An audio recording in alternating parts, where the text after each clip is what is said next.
आखिरी ट्रेन आधी। ये एक सर्द जुमे की रात थी जब रेयान नामी एक कॉलेज स्टूडेंट खाली रेलवे स्टेशन में भागता हुआ दाखिल हुआ। वो लाइब्रेरी में देर तक इम्तिहान की तैयारी करता रहा था और अपनी सब ट्रेनें मिस कर चुका था।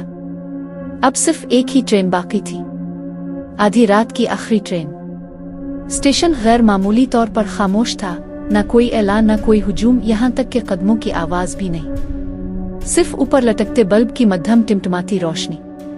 रेयान ने सुकून का सांस लिया जब ट्रेन आहिस्ता आहिस्ता रुकते हुए प्लेटफॉर्म पर आ खड़ी हुई।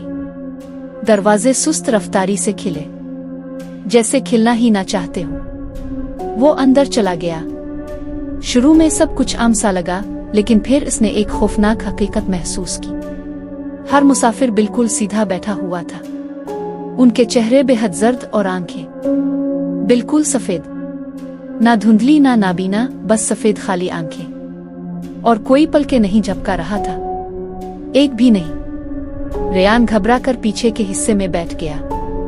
इसने मोबाइल निकाला लेकिन सिग्नल बिल्कुल गायब थे, ना वाईफाई ना बार। अचानक ट्रेन चलने लगी। वो बहुत तेजी से रफ्तार पकड़ रही थी, गैर मामूली तेजी से। रेयान ने बाहर देखा तो इसे अंदाजा हुआ कि ट्रेन किसी भी आम स्टेशन पर नहीं रुक रही। निशानात तेजी से गुजर गए और फिर आखिरकार निशानात भी गायब हो गए। खिड़कियों के बाहर अंधेरा छा गया। ट्रेन एक लंबी सुरंग में दाखिल हो गई। रेयान ने माथे पर बिल डाला।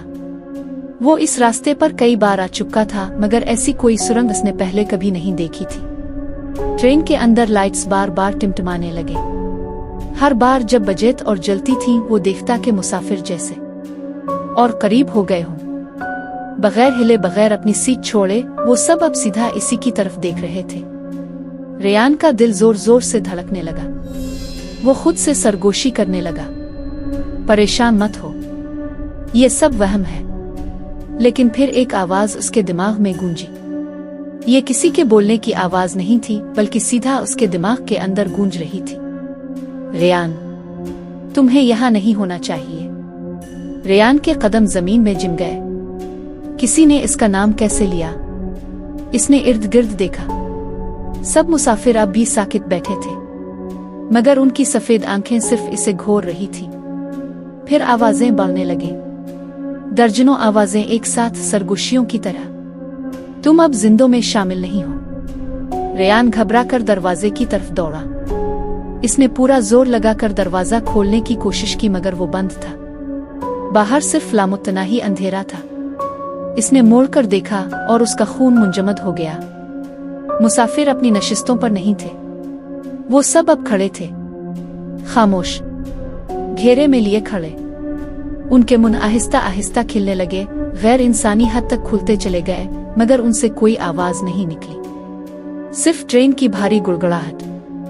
रेयान कांपता हुआ कोने में दबक गया। सांस फूलने लगी। सरगोशियां अब नाकाबिले बर्दाश्त हो चुकी थी। अचानक ट्रेन एक झटके के साथ रुकी। दरवाजे खुद ब खुद खिल गए। रेयान लड़खड़ाता हुआ बाहर आया, लेकिन ये इसका जाना पहचाना स्टेशन नहीं था।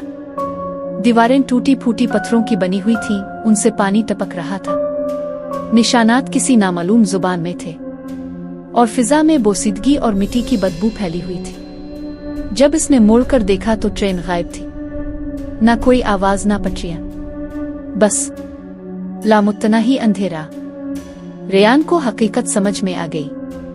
आधी रात की आखिरी ट्रेन आपको घर नहीं ले जाती, ये आपको वहां ले जाती है जहां मुर्दे हमेशा सफर करते हैं। और अब वो भी उन्हें शामिल हो चुका था। सबक, ये कहानी हमें सिखाती है कि हर सफर जिंदों के लिए नहीं होता।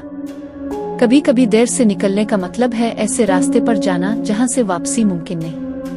एहतियात और वक्त की पाबंदी ही असल हिफाजत है।